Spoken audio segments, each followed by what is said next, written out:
உங்கள் வியாபாரத்தை வளர்த்திடுங்கள் சொத்து மீதான லோனுடன். இன்றைய டவுன்லோட் செய்வீர் ஈக்விட்டாஸ் பேங்கின் செல்ஃபி லோன்ஸ் ஆப். ஈரோடு கிழக்கு தொகுதி இடைத்தேர்தலில் எதிர்க்கட்சிகள் போட்டியிடாமல் விலகி இருக்கும் நிலையில் அண்மையில் தொடங்கப்பட்ட தமிழக வெற்றிக் கழகம் யாருக்கும் ஆதரவும் இல்லை என்று தெரிவித்திருக்கிறது. இதனையடுத்து ஆளும் கட்சியான திமுகவும் நாம் தமிழர் கட்சியும் நேருக்கு நேர் போட்டியிடுகின்றன. ஈரோடு கிழக்கு சட்டமன்ற தொகுதிக்கு இரண்டாவது முறையாக இடைத்தேர்தல் நடைபெறவுள்ளது. அந்த தொகுதியின் உறுப்பினரான EVKS இளங்கோவன் மறைவை அடுத்து இத்தொகுதிக்கு வரும் பிப்ரவரி 5ஆம் தேதி மீண்டும் இடைத்தேர்தல் நடைபெறுகிறது. இடைத்தேர்தலுக்கான வேட்புமனு தாக்கல் இன்றுடன் நிறைவடையும் நிலையில் இந்தியா கூட்டணியில் போட்டியிடும் திமுக வேட்பாளர் சந்திரகுமார் மாநகராட்சி அலுவலகத்தில் ஈரோடு கிழக்கு தொகுதி தேர்தல் நடத்தும் அலுவலர் மணிஷிடம் வேட்புமனு வழங்கினார். பிறகு செய்தியாளர்களிடம் பேசிய சந்திரகுமார் நாம் தமிழர் கட்சியை கடுமையாக விமர்சித்தார். புரட்டும் பேசிக் கொண்டிருக்கின்ற அரசியலிலேயே ஒரு வியாதி, அரசியல் கட்சிகள் அது ஒரு வியாதி. அவர்களுக்கெல்லாம் நான் பதில் சொல்வதற்கு தயாராக இல்லை. முதல் பாயிண்ட் சார். ரெண்டாவது, இன்னைக்கு நவீன அறிவியல் வளர்ச்சியில் இன்னைக்கு நாடு எங்கேயோ சென்று கொண்டிருக்கிறது. ஆனால் கட்டை வண்டியிலே போ என்று சொல்லக்கூடிய ஒருவரை எல்லாம் தலைவராக வைத்துக்கொண்டு அவர்களெல்லாம் தேர்தல் பிரச்சாரத்தில் வந்து அவர்களோடு நாங்கள் போட்டியிடுவது என்பதெல்லாம் இந்த காலத்தினுடைய கொடுமையாக நான் கருதுகிறேன். தனிப்பட்ட முறையில் நான் காலத்தின் கொடுமையாக கருதுகிறேன்.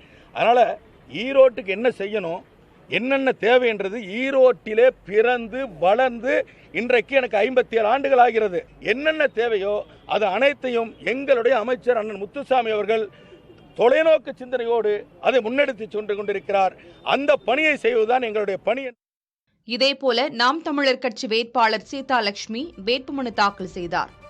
வேட்புமனு அளிக்க ஊர்வலமாக வர அனுமதி மறுக்கப்பட்டதாக சீதாலட்சுமி குற்றம் சாட்டினார். இலவசத்தால் பலகீனப்படுத்தி வச்சிருந்தீங்க, ஆனால் இனி ஒருபோதும் அப்படி முடியாதுன்னு விழிப்புணர்வாகி ஒரு மாற்றத்தை கொடுக்க வேண்டும். அப்பொழுதுதான் நம்முடைய வருங்கால தலைமுறை நல்லா இருக்கும். இங்கே மஞ்சள் மாநகரமாக இருந்து புற்றுநோய் நோய் மாநகரமாக மாதிரி வேதனைப்பட்டு இருக்காங்க. அப்போ இதெல்லாம் மாற்றணும். அதே போல உலகத்துக்கே மானத்தை காக்கின்ற ஆடையை நெய்து கொடுத்தவன் காலங்காலமாக இந்த மண்ணில் இருந்த நெசவாளர்கள். அந்த நெசவாளர்கள் நிலை பாதிக்கப்பட்டிருக்கு. தொடர்ச்சியாக மின் கட்டண உயர்வுக்கு சும்மா சரமாரியே ஏறிட்டே இருக்குங்க. அப்போ இதெல்லாம் யார் வணிகர்கள் பாதிக்கப்படுறாங்க. அப்போ இங்கே இருக்கக்கூடிய தொழில் செய்த இந்த மண்ணின் மைந்தர்கள் அந்த தொழிலை விட்டு அப்புறப்படுத்துறதுக்கு யார் காரணம்?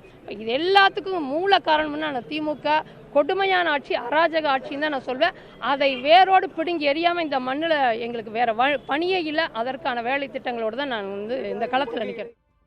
இதற்கிடையே ஈரோடு கிழக்கு தொகுதி இடைத்தேர்தலை தமிழக வெற்றிக் கழகம் புறக்கணிப்பதாக அக்கட்சியின் பொதுச் செயலாளர் என் ஆனந்த் அறிவித்திருக்கிறார்.